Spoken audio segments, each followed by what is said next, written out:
But God, rich in mercy, you came to save me.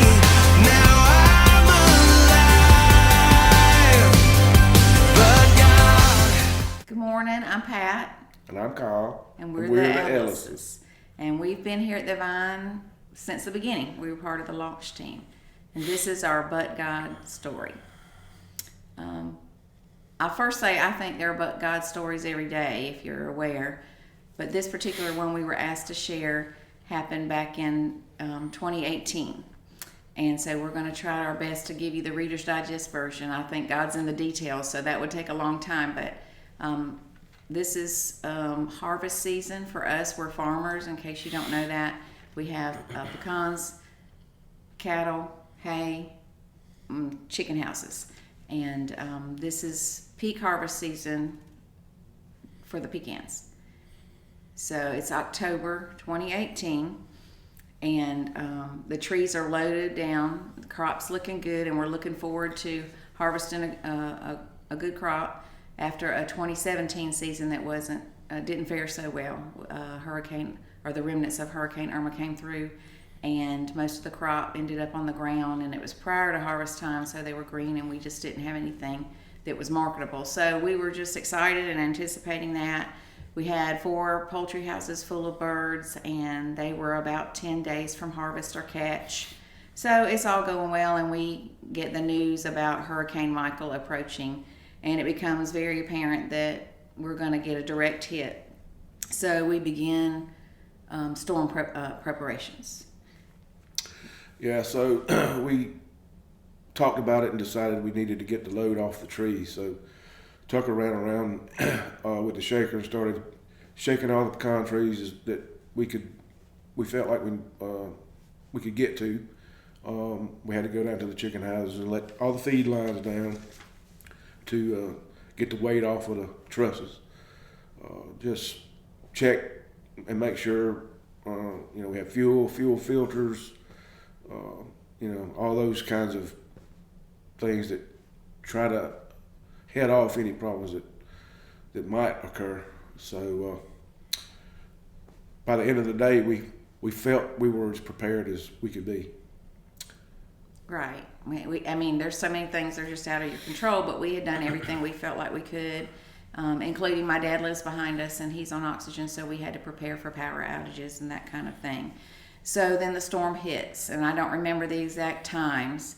I just remember that we could hear limbs breaking and the wind outside, and we heard a huge crash right outside our bedroom, and of course we weren't sleeping, we were praying, and we had all kind of people calling us, checking in on us, and we were so thankful for that. But I can't remember, the detail of this particular event, but we had been checking behind the generator, even though we had backup systems, just because when the power goes out, and at this point in time it did.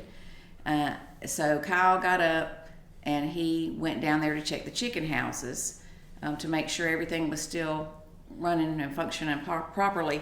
And when he was gone, I took a picture and on my phone of the weather app, and this is where we were. And of course I was anxious because he was down there in the middle of the storm, and even though it's calmer in the eye, there was still pelting rain, and there were some winds, and anyway, he comes back in, I show him the picture, and he didn't even hardly look at it, because he says, "You need to get up, we have a problem." And then we go down there. Yeah, so we find that the generator's not putting out. We discovered later that there was a little printed circuit board that had gone out about the size of a deck of cards that wouldn't allow the power to reach the houses. So when we go in to try to give them some air, we had to open up all the houses, and we discovered we had lost a lot of birds. Well, at that time we didn't really know. The whole process is it was pitch black dark. You couldn't even see your hand in front of your face. We live in the country, and we had this little flashlight, and our houses, if you've never been there, they're 500 by 40 feet, and they have barn doors at each end, and so we're running around in the middle of this eye of the storm, and we're opening up the doors, and we have manual winches in there, And when we were at the ends of the houses, everything looked pretty good. The chickens were running around and moving, and we thought, okay, maybe it just happened. Thank you, Jesus.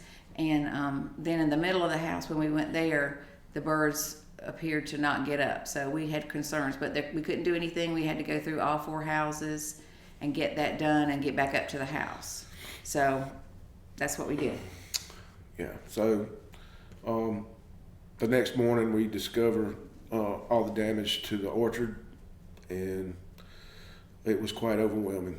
So, but God was with us because we have a church that was willing to come show up and help. Yes, needless to say, we were very in the flesh overwhelmed, and there was sadness, there was a sick feeling, all of the things that happen when something happens that's so far out of your control, and you just you don't know what the way is going to be out of it. But you just, that's when your faith kicks in and you trust God. He's going to take care of it. And like Kyle said, the but God for us was he sent an army.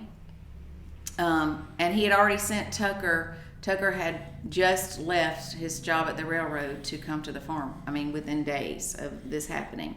And of course that created concerns for me in the financial area, because I thought, we brought him home and Lord, now look at this. His family needs to be provided for. But there again, you just put that to the side because you have to do the practical things to take care of. The orchard floor was littered with everything. The nuts were off the trees. We had to figure that out. We had probably 30% or so of the chicken house. The chickens were dead, and we have over 100,000. So that just the manpower that's needed to handle all that was just overwhelming. But God sent the church people that came out of the woodwork that we barely knew. Our family came. People provided food. Oh gosh, I didn't want to get emotional. And the truth is, we were able to, this is just but God. But God took care of it. We were able to salvage some of the crop after all the litter was removed. And we did have some insurance to cover a portion. And even though we were left with pretty significant outstanding bills, we had timber that we were going to cut. We were going to wait and cut, and it was preparation for our retirement in 2026 or somewhere thereabouts.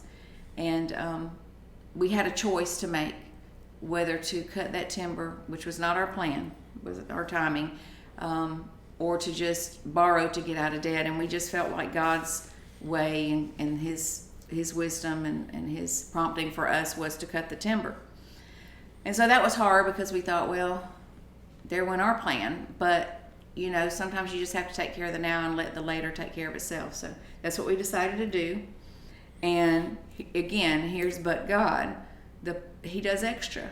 The timber prices were very good at that time, so we got optimum compensation. And the amount we received was almost to the dollar exactly what we needed, what was left. And with our Kyle can understand this, it took us 20 years to get to the point to clear cutting this timber.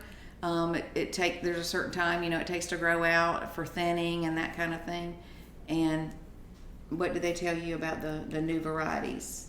There is a new variety of pine seedlings now that can mature enough to be thinned after 7 years of growth. So if we plant this year, which is our plan, we can still have a thinning by the time we had originally planned our retirement. So there are so many more details, and we're happy to talk to you about those if you'd like to hear.